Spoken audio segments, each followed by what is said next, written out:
দীর্ঘ এক মাস সিয়াম সাধনা শেষে শনিবার বাংলাদেশে পালিত হবে মুসলমানদের অন্যতম ধর্মীয় উৎসব পবিত্র ঈদ উল ফিতর। তবে উৎসবের এই দিনে দেশের বিভিন্ন অঞ্চলে বজ্রসহ তুমুল বৃষ্টির সম্ভাবনা রয়েছে বলে জানিয়েছে আবহাওয়া অধিদপ্তর।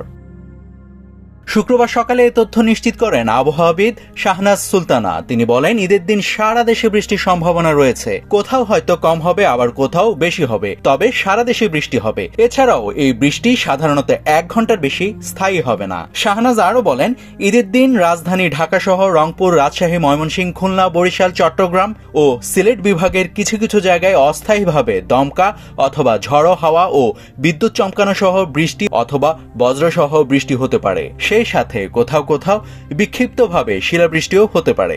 এদিকে আবহাওয়া অধিদপ্তর আরও জানিয়েছে, আজ শুক্রবার দেশের বিভিন্ন স্থানে বজ্র ও শিলাবৃষ্টি হতে পারে। নাভিদ হাসান, সোনালী নিউজ।